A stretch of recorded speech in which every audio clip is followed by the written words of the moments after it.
Hello, everybody. Back again here with another loan scenario for the all-in-one home mortgage.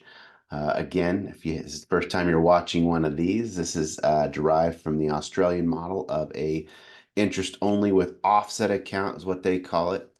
Basically, it's your mortgage and your bank account all in one. So we'd be setting up a bank account where you'd be able to do direct deposit, ACH, debit card, just a normal bank. So you'd run it as a normal account.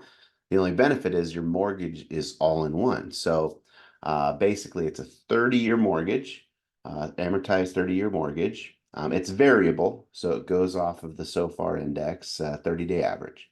And as of February 28th, that 30-day average was 4.3%.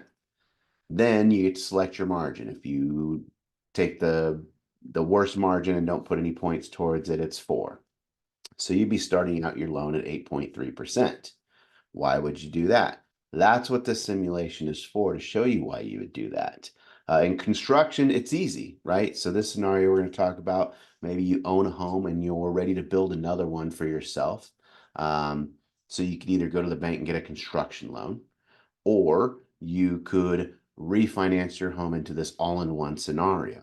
All right. So what we did here is we set up a scenario based on if you were to go down to the bank and get a construction loan and got a good deal on the rate, you'd be looking at 8%. Well, in this situation, let's say your home is free and clear at $2 million. And since it's your primary residence, we can take out 80%. So that gives you $1.6 million. So what we would do, so let's say you have money to put in, you got 25,000 a month coming in and additional funds that either go to stocks or bonds or savings, anything, right? Let's just say you have businesses and you have revenue. So let's say you got 25,000 a month that you can throw at this account. But let's say you got that $1.6 million. Maybe you have a lot that you want to pay off to start, and maybe you have some permit fees that you want to take care of. Let's say out of that 1.6 million, you need to spend 350,000 right away. So what you're going to do is we're going to wire you that 1.6 million at close. You're going to pay all those expenses, and it takes about 60 days to get the account set up. And then once that's done, you're going to wire 1.25 million back into the account because that's what's left over after paying off your lot and having all those expenses. So that's sitting in there as of month 2. All right. So let's say your home $2.5 million. Let's say you're paying about $1,200 a month in taxes and insurance. And as far as expenses, we said that you had 25,000 to throw at the account, but you know what? Let's say you are taking expenses out of there. Let's say you are paying your car payments and credit cards and whatnot.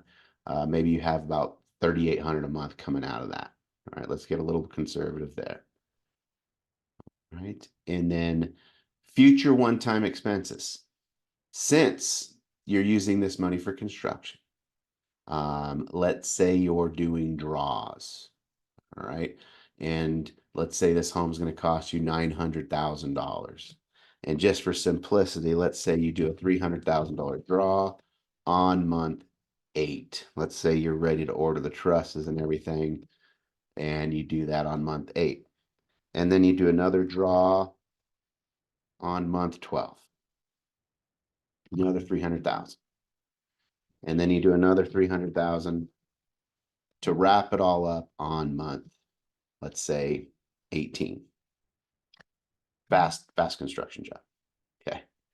So with that all said, so you got $900,000 in construction expenses. You had $350,000 in other expenses.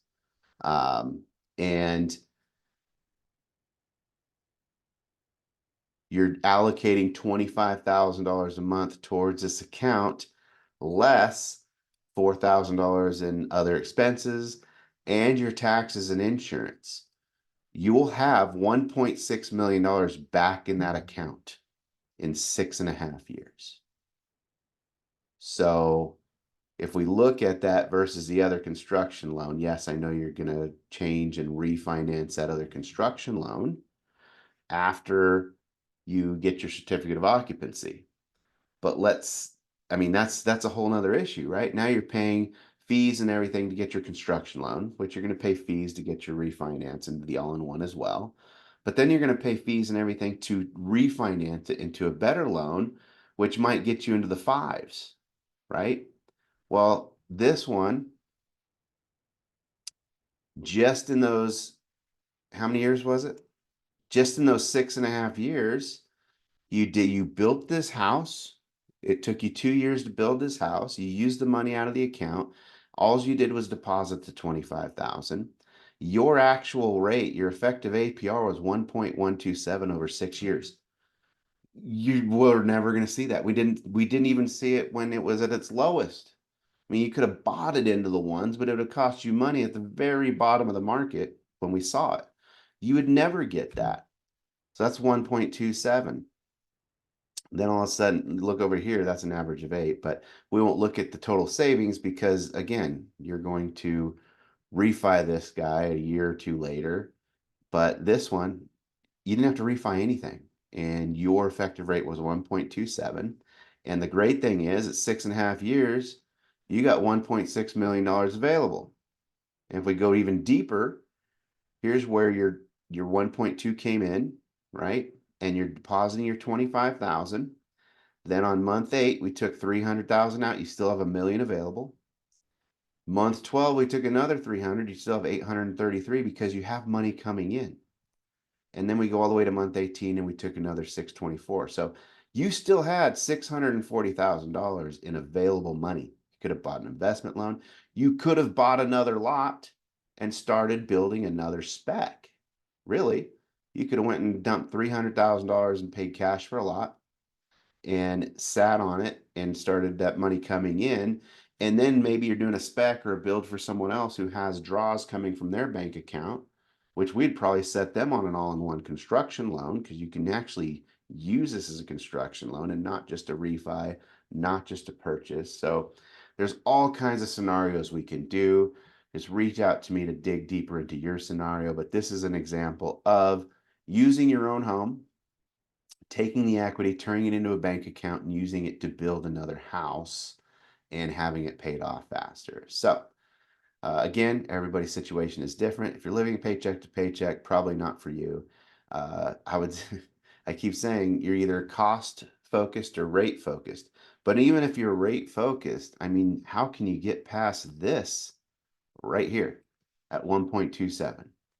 I don't know. So, it's all in the scenario. It's the simulation tool. You can only talk about it so much. People get confused. They've never heard anything about it.